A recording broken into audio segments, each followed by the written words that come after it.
이정수 형제님 나오셔서 그동안 하나님께서 베푸신 은혜를 나누려고 합니다. 짧게 소개해드리면 KBS 공채 17기 코미디언으로 개그 콘서트에 나오셨고 아마 여러분 연예대상에서 신인상 받으신 거 보신 적 있으실 겁니다.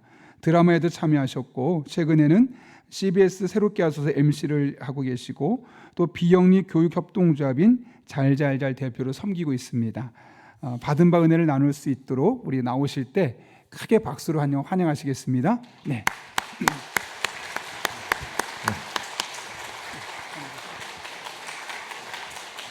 네. 감사합니다. 이정수 합니다. 예.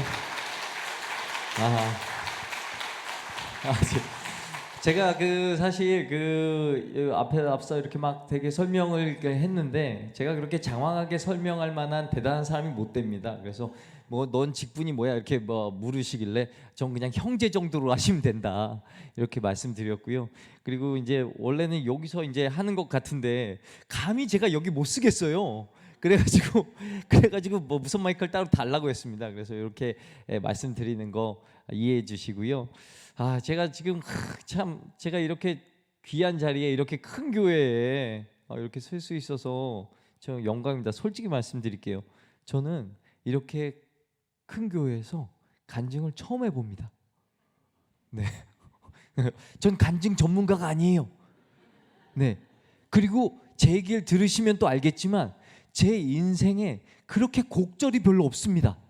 전 나락으로 간 적도 없고요. 건강도 보시다시피 굉장히 건강합니다. 한 분도 크게 아픈 적이 없어요. 저희 집은 부도 난 적도 없고요.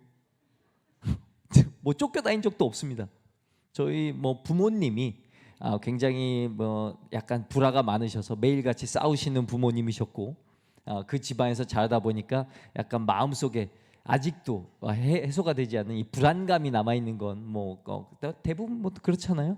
예, 어렸을 때 자라날 때 집에 이제 혼자 있다가 집에 누가 식구들이 이제 문을 열 때 그 당시에는 키잖아요. 키가 이제 째깍째깍 문에 소리가 들리면 집에 혼자 있다가 그런 소리가 들리면 심장이 벌렁벌렁 뜁니다. 누가 왔다. 우리 가족이 누가 왔다. 근데 진짜 이상한 거죠. 가족이 집에 왔는데 내 심장이 벌렁벌렁 뛴다. 잘못된 거죠. 근데 요즘 솔직히 그런 부부들 많이 있을 거예요. 혼자 집에 있는데 도어락 버튼이 띠띠띠 누르면 심장이 벌렁벌렁 뛰어. 왜 벌써 왔지? 지금 웃으시는 분들은 그 감정이거든요. 네, 아니요? 아니군요. 아니면 다행입니다. 예. 사실 앞에서 이제 막 소개해 드렸다시피 저는 이제 시작은 개그맨으로 시작했습니다. 개그맨으로 시작했고 제가 뭘로 데뷔했는지는 아세요? 여기 다 어르신들이라 알 것 같은데 젊은 친구들은 모를 수도 있고 2002년도에 개그 콘서트의 우격다짐이라는 코너로 제가 데뷔를 했습니다. 예. 아세요? 네, 네. 맞아요, 그겁니다. 어떻게 그거 한번 보여드릴까요? 네, 교회에서 해도 되나 모르겠는데 해도 됩니까? 개그 해도 됩니까 교회에서? 네. 내가 누구게? 나 이정수야. 좋아, 내가 분위기를 업 시켜주지.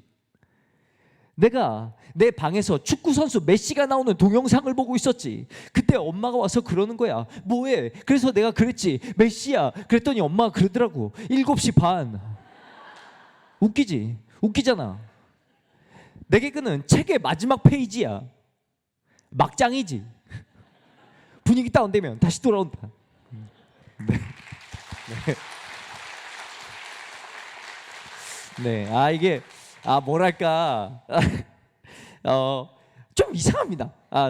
뭐랄까 이 교회에서 이러면 안 될 것 같고 교회에서 웃기면 안 될 것 같고 사실 저쪽에 이제 젊은 부부신지 커플인지 남매인지 모르는 이제 젊은 이제 자매님과 형제님이 계신데 두 분께서는 저를 눈을 못 마주치시더라고요. 지금 계속 이렇게 보면 안 되는 것처럼. 네. 근데 아무튼 요걸로 이제 빵 터져가지고 2002년도였어요. 2002년도에서 빵 터지고 그 이후로 계속 쭉 내리막을 쭉 내려왔습니다. 인기가 쭉 내려와요. 쭉 내려오다가 그 중간에 이제 드라마 주인공 한번 한 적이 있었거든요. 아까 제 드라마 보셨나요? 사랑과 전쟁. 네, 사랑과 전쟁. 그건 드라마 아닙니까? 드라마. 그 주인공 했어요. 주인공. 예, 거기서 주인공 하다 보니까 사랑과 전쟁 특징상 제대로 된 캐릭터는 없어요. 주로 이제 마마보이, 처가댁 등쳐먹는 역할, 이제 아내 등쳐먹는 역할, 뭐 이런 거. 이런 거를 하다 보고 이 프로그램의 특성이 있어서 그런지 모르겠지만 목사님께서도 아까 제 프로필에 있는데 개국 콘서트는 설명하셨지만 사랑과 전쟁은 건너뛰셨습니다. 네. 그냥 드라마라고 표현했어요. 드라마에 나오셨고요. 자, 사랑과 전쟁 나오면 안 됩니까? 네, 네. 아무튼 뭔가 죄진 사람이 아닌데 죄진 사람처럼 뭐 아무튼 그 프로그램 하고 뭐 이렇게 하면서 이제 그 당시에 이제 딱 결혼했어요. 고고할 때 결혼했는데 결혼하고 나서 이 문제가 결혼하고 나서 프로그램이 폐지가 된 거예요. 저 그거 하나 하고 있었거든요. 그래서 자연스럽게 주부가 됐습니다. 전업주부가요. 왜냐면은 그 당시에 이제 결혼하자마자 애가 태어났거든요. 애가 태어나가지고 근데 아내는 광고 스타일리스트라서 일을 잘해요. 돈을 잘 벌었거든요. 그러니까 그러면 내가 애를 잘 볼 수 있으니까 내가 전업주부가 돼야겠다. 그래서 이제 전업주부가 됐습니다. 그래서 됐는데 이게 그게 있더라고요. 이게 신기합니다. 애를 낳은 사람이 산후우울증이 오는 게 아니고 애 키우는 사람이 오더라고요. 우리 아는 애는 산후우울증이 뭔지 모릅니다. 전혀 몰라요. 그냥 즐거운 사람이야. 그래서 저 이제 애를 키우다 보니까 산후우울증이 왔는데 그런데 이게 자존심이 너무 상하는 거야. 나는 사람들에게 웃음을 주는 개그맨인데 내가 우울증이라니 너무 말이 안 되는 거예요. 그래가지고 그때부터 이제 일은 없지만 이 개그맨들은 다 재능이 있거든요. 자기 대본을 자기가 쓰는 능력이 있습니다. 그래서 글을 쓰기 시작했어요. 하루에 있는 일과들을 이제 애랑 있으니까 사진 많이 찍을 거 아니에요. 이제 셀카를 찍는데 셀카 이렇게 막 찍어요. 셀카를 찍는데 그냥 찍는 게 아니고 이 아이랑 있는데 내가 열받는 순간마다 찍었습니다. 애 때문에 애가 갑자기 똥을 쌌어. 열받아. 지금 바빠 죽겠는데 똥 쌌어. 찍고. 그리고 갑자기 애 이렇게 안고 있는데 애가 토했어. 분유로 토했어. 분유 토 엄청 냄새 나잖아요. 너 토했어. 그러면 애가 토했어. 뭐 이렇게 찍고 이런 식으로 하루에 있는 일들을 쭉 찍다 보니까 그게 한 120장 되더라고요. 하루에 셀카만. 그래서 그거를 사진이 너무 많으니까 아까우니까 그걸 일기처럼 네이버 블로그에 적기 시작했습니다. 네이버 블로그를 쭉 쓰고 그리고 이제 칼럼을 쓰기 시작했어요. 그것도 약간 제가 원래 질투가 많고 막 화가 좀 많은 사람이었어요. 미워. 그냥 나랑 비슷한 수준인 것 같은데 나보다 잘 나가면 미워. 그게 되게 싫어. 막 제가 뭐 안 됐으면 좋겠어. 제가 저 정도 나갈 급이 아닌데 막 이런 생각하면서. 그런데 한 번은 무슨 일이 있었냐면 제가 친한 매니저 형인데 갑자기 어느 날 연애한다는 소문도 없다가 갑자기 결혼을 한대요. 그래갖고 잘 됐다 그래갖고 결혼식 사회도 봐줬는데 그 형이 굉장히 유명한 연예인의 매니저였거든요. 그래서 그 유명한 연예인이 이 형한테 강남의 아파트 전세금을 해줍니다. 5억. 대박이죠. 진짜 좋은 연예인이야. 5억. 그랬는데 이 형이 결혼하자 6개월 만에 이혼을 합니다. 이혼할 수 있죠. 근데 저는 그게 납득이 안 되는 게 뭐냐면 어떻게 사람이 6개월 만에 이혼했어? 어떻게 그랬어? 아니 결혼을 뭐라고 생각한 거지? 아니, 어떤 마음으로 결혼한 거야? 심지어 그 이혼을 하게 되면 5억을 토해내야 돼. 근데 됐습니다. 그래서 괜한 또 이건 아니지 않나? 괜히 또 불이 끓어올라가지고 글을 쓰기 시작했어요. 야, 결혼은 그렇게 하면 안 되는 것 같은데 내가 지금 행복한 결혼 생활 하다 보니까 그건 아닌 것 같아. 막 그러면서 막 적기 시작했는데 이게 네이버에 쓴 글이 대박이 납니다. 이 칼럼이. 그래가지고 책을 내게 됐어요.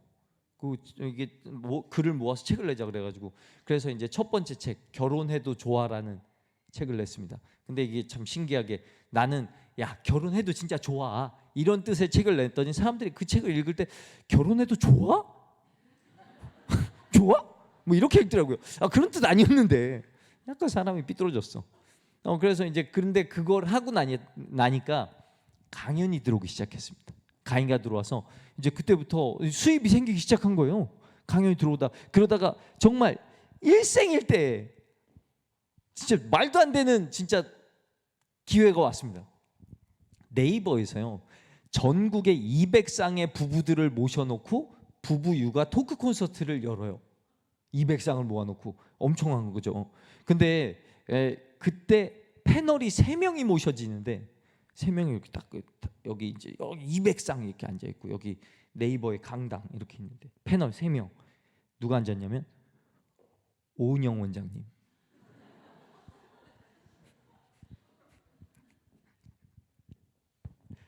김창옥 교수, 그리고 제가 앉았습니다. 진짜 감히 제가 이분들과 앉을 수 있는 수준이 아니죠. 아니 지금도 아닙니다. 아닌데 뭐랄까 당시에 이제 네이버에서 핫하고 뭔가 개그맨이 칼럼니스트가 됐고 부부 얘기를 하니까 신기해서 약간 저를 앉혀준 것 같아요. 그냥 앉았습니다. 그렇게 했는데 근데 확실히 네이버는 정말 대단하긴 하더라고요. 이 부부 육아 강의 같은 경우는 참 안타까운 게 그 애들을 어쩌지 못해서 힘든 사람들이잖아요. 그런데 애들을 못 데리고 오게 합니다. 강연에 방해가 된다고. 그죠? 이상해. 근데 어쩔 수가 없어. 그러니까 애가 해결이 되는 사람만 올 수가 있단 말이죠. 그런데 네이버는 역시 대단합니다. 한 층을 싹 비워서 거기에다가 음식 깔고 안전 도우미 깔고 보육교사 깔고 마술사 깔고 레크레이션 깔아가지고 애들을 거기다 싹 몰아넣고 부모들만 앉혔어요. 대박이죠. 여기라면 할 수 있을 것 같습니다. 영락교회라면 그렇게 할 수 있을 것 같아요. 엄청 좋아. 지금 저기도 애 때문에 어쩔 수 없이 저 우리 안에 들어가서 저러고 있잖아. 저분들을 위해서 뭔가 우리가 아이들을 데리고 오기 편한 공간이 되면 온 가족을 끌어들일 수 있는 아주 절호의 기회다라는 얘기를 들으면서 아무튼 그렇게 했습니다. 그렇게 하면서 이제 뭔가 그래도 전업주부에서 주부 작가 쪽으로 이렇게 샥 변경되고 이제 뭔가 좀 살만해졌어요. 그때 첫째 딸이 한 이제 6살, 뭐 7살 뭐 요쯤이었어요. 요쯤이었고 이제 7살쯤 되면 이제 다 키웠잖아요. 제가 주부로서 나의 할 일 다 했다. 다 키웠어. 이러고 있는데 그때 저한테 뜬금없이 새롭게 하소서가 들어옵니다. 사실 너무 부담됐어요. 이게 나한테 들어올 게 아닌데. 이게 새롭게 하소서는 지금 혹시 많이들 보시나요? 많이들 보실 텐데 CBS 기독교 방송국의 메인 프로그램이란 말이에요. 근데 저는 솔직히 고백하겠습니다. 저는요 어떤 사람이냐면 저는 하나님을 엄청 사랑합니다. 하나님 사랑하고요. 하나님이 재밌어요.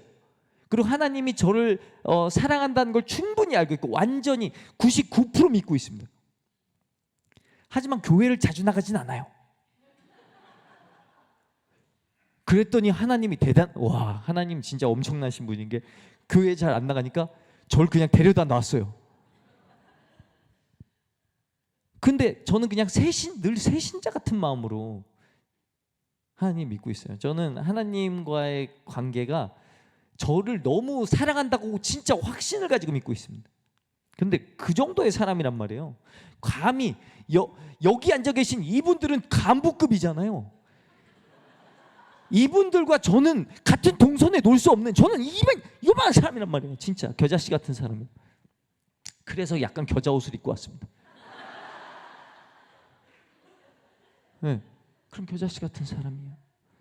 그런데 나를 왜 새롭게 하소서에 앉혔지? 심지어 제작진에게도 의심이 갔습니다. 이 사람들 왜 이럴까? 근데 사실 그때 이제 리뉴얼이 되면서 예전 같은 경우는 되게 점잖하게 진지하게 네 그러셨군요 막 이렇게 진행하던 프로그램이었는데 MC도 주영훈 씨로 바뀌고 그리고 패널들도 8명을 깔았습니다. 저 말고 이제 좀 밝고 재미난 사람들 이렇게 깔았어요. 하지만 그 중에서 새신자 같은 인간은 저밖에 없어요. 당시에 저는 역시 인간적으로 약간 완성이 되지 못한, 지금도 완성이 안 됐지만 당시에 뭐 질투도 많고 막 미워한 사람도 많고 여차하면 뒷담화를까요? 그냥 막 하는 거야. 그런 사람입니다. 근데 거기 앉혔어요. 그래서 제작진의 의도가 너무 궁금했는데 제작진은 그랬답니다. 그냥 이런 새신자 같은 아이가 변해가는 과정을 여기에서 볼 수 있다면 그것이 진짜 은혜 아니겠냐. 사실 처음에 같이 있던 이제 송영길이라는 친구는 그 친구도 저랑 비슷한 레벨이었거든요. 근데 그 친구는 약간 불교에 가까운 친구였어요. 저는 그래도 기독교인데, 저는 신앙심이 있는 그 친구. 결국 그 친구는 날아갔습니다. 안 되나 봐요. 아무튼 사정이 있어서 이제 그 친구는 빠지고 이제 또 다른 친구로 바뀌었는데, 아무튼 새롭게 하소서를 이렇게 하면서 아니 왜 나를 여기 앉히셨을까, 힘들단 말이에요. 그러니까 뭔가 저는 그때도 게스트분들, 어마어마한 분들이 와서 삶의 고난 그리고 하나님의 역사하심을 막 설명하는데 그걸 들으면서 계속 의심해. 진짜야? 진짜? 진짜 그 어려운 상황 속에서 하나님이 찾아줬다고? 이런 생각이 들더란 말이죠. 예. 심지어 막 목사님이 나와도 이 목사님 진짠가? 예. 아, 불손해, 불손. 예. 그리고 왜 날 여기 앉혔나 이렇게 생각하고 있는데 그 즈음에 또 고난이 한번, 큰 고난이 한번 저에게 찾아옵니다. 둘째가 생겼어요. 아니, 애가 생긴 건 고난이 아니지만, 아니 진짜 이건 사실 첫째를 낳고 4살 터울지고 둘째를 태어나게 해주고 싶었는데 안 생기더라고요. 그래서 난 이제 틀렸구나, 안 되는구나 생각을 했는데, 예, 새롭게 하서 들어가고 약간 이제 방송도 하니까 살 좀 빼겠다. 이제 살 좀 뺐더니 둘째가 생겼어요. 그 거의 7살 터울지고 둘째가 생긴 겁니다. 주부 입장에서, 주 양육자 입장에서 진짜 열받을 노릇이죠. 다 키워놨는데 4살 터울지면 해볼만해. 예, 근데 다 키웠는데 다시 키울 생각하니까 또 산후 우울증이 오더라고요. 진짜 신기해. 한번 해봤는데 또 와요. 그래가지고 일단 이 고난이 나한테 왜 왔을까? 또 왜 왔을까? 이렇게 생각을 했습니다. 근데 그러다가 참 재미난 일들이 이제 생기기 시작합니다. 이제 하나님에게 이제 묻기도 물었죠. 왜 여기에 날 앉혔습니까? 왜 둘째를 갑자기 이렇게 태어나게 했습니까? 그렇게 만들려고 했는데 안 생기던 거를 왜 이제 와서? 예. 근데 어느 게스트 분이 한 분 나와서 갑자기 쓱 답을 주시는 거예요. 내가 사람을 만든 게 아니고 하나님이 너에게 아이를 맡긴 거다. 이 아이를 나한테 맡긴 거구나. 나는 내가 만든 건 줄 알고 내 얘 어떻게 키워야 되지? 이런 고민을 했단 말이죠. 근데 그냥 나한테 맡긴 거고 맡겼기 때문에 저는 이게 일종의 숙제가 된 거죠. 숙제. 예. 그때 한번 머리를 딱 맞았습니다. 새롭게 하소서에 앉혀놓은 이유가 이거다. 숙제, 나에게 숙제를 알게 하심이 있었다. 숙제구나. 이게 숙제구나. 나는 지금까지 살아오면서 쭉 보면서 왜 이런 일이 생겼지? 왜 인기가 다시 안 올라가지? 왜 이게 뭐가 문제지? 왜 나한테 이런 고난이 오지? 라고 생각했는데 숙제였습니다. 그때부터 뭔가 이 숙제를 성실하게, 하나님이 준 숙제를 성실하게 해봐야겠다. 예. 제가 질투가 되게 많은 사람이라고 했잖아요. 질투가 많아가지고 막 진짜 다 저주했습니다. 근데 영훈이 형을 이렇게 쭉 보는데 맨 처음에 사실 영훈이 첫 방송 때 영훈이 형을 봤을 때는 진짜 그랬습니다. 사람을 되게 막 깎아서 봐요. 좋게 못 봐요. 그러니까 영훈이 형을 보고 영훈이 형 공중파에서 이제는 잘 나가지 않는데 여기로 왔구나. 뭐 이런 식으로 생각해요. 저도 뭐 그 당시에 다 떨어져 있는 상태니까. 근데 아니었어요. 그 형은 마치 이 자리를 위해서 태어난 사람 같았어요. 정말 이렇게 이 자리에 딱 맞는 사람이 없어. 이 자리에 딱 맞는 사람이 없어. 진짜. 아버님이 개척 목사님이시고 게다가 이민교회 목사님이시고 그리고 그 아들이시고 충분히 인생의 단맛도 보고 고난도 겪었고 그 와중에 여기 진행자로서 사실 진행은 아무나 하는 거 아니거든요. 이것도 해봐야지 잘해요. 근데 진행은 원래 하던 사람이고 그러니까 이 프로그램에 이처럼 잘 맞는 사람이 없는 거예요. 그 사람을 쭉 보니까 참 사람 말을 잘 들어요. 게스트가 나오면 얘기를 잘 듣고 그냥 단지 그냥 그러셨군요 이러고 끝난 게 아니고 그걸 또 받아가지고 깔끔하게 정리하고 위트 있게 마무리를 하고 그걸 보면서 이거구나. 제가 그간 못했던 게 그거더라고요. 제가 진행하고 행사하고 강연을 할 때 뭔가 늘 벽에 부딪힌 것 같은 느낌을 받았어요. 뭔가 이제 다 왔다. 뭔가 개그맨으로서 한계에 왔다라는 느낌? 뭔가 웃기는데 막 집착하다 보니까 뭐가 없어. 심지어 제가 바라보는 사람이 누구였냐면 경쟁자까지는 아니고 옆에 앉았었잖아. 김창욱 교수님. 오은영 교수님 못 따라가. 왜냐면 그분은 의사니까 라인이 달라. 근데 이분은 맥락이 같거든요, 저랑. 강연 이 라인계에서. 그러니까 이분이 은퇴해야 내가 그 자리를 가질 수 있어. 근데 뭐 은퇴하기 바라는 건 아니고요. 충분히 아직도 전성기시고. 근데 왜 저 사람은 잘 나가고 난 못 나갈까? 저만큼 못 나갈까? 라는 고민을 했던 시절이 있거든요. 근데 우와, 하나님이 또 이분을 새롭게 하소서에 앉혀놓네. 봤습니다. 일단 여기 왔다는 것 자체에서부터 깜짝 놀랐어요. 이분이 신앙심 있는 분이었구나. 기독교였구나. 그때 알았어요. 근데 저는 이분과 달랐던 게 뭐였냐면 저는 그렇습니다. 이 목구멍이 포도청이라고 그 말이 있어요. 남자는 정의로울 수 있지만 아빠는 정의로울 수 없다. 아빠가 되는 순간부터 정의롭기가 쉽지 않아요. 왜? 우리 새끼들, 가족들 먹여 살려야 되니까. 저도 그랬어요. 솔직히 고백합니다. 절에서 행사 들어오면 합니다. 입금되면 우주 밖에도 나가요. 어떻게 해? 애들 먹여 살려야 되니까. 그런데 그러다 보니 나의 하나님에 대한 사랑과 내 정체성을 드러내는 것이 두려운 거죠. 다른 일이 못 들어올까 봐. 그런데 하나님께서 빼도 박도 못하게 새롭게 하소서에 앉혀놨어. CBS 메인 테마 방송이. 그러니까 저는 뭐 이제 기독교에서 이제 뭐 벗어날 수가 없고 거부가 안 돼. 그리고 그 와정 중에 제가 계속 왜 나한테 이런 숙제를 내줬나? 계속 고민하면서 그 숙제를 해오다 보니 기가 막히네요. 제 자리를 찾아가더라고요. 하나님이 준비해 놓으신 제 자리를 찾아가고 있더라고요. 나는 그 자리를 가려고 했던 게 아니에요. 우린 지금까지 살면서 다 그러잖아요. 내가 저기 가야지, 저 자리에 가야지, 내가 저기 올라갈 거야 라고 하지만 그 자리에 올라가지나요. 내가 이거 꺾어서 내가 올라가야지, 내가 이거 짓밟아서 올라가야지 라고 생각하지만 그거 올라가지나요? 안 올라가져요. 근데 그냥 나는 애 잘 보고 남 미워하는 마음을 걷어내고 들어주고 이런 숙제들을 쭉 하고 있었는데 점점 제 자리가 보이면서 그 자리에 앉게 되더라고요. 그러면서 어느 수준까지 왔냐면 오늘 이제 여기 이렇게 왔는데 우리 장로님이시죠?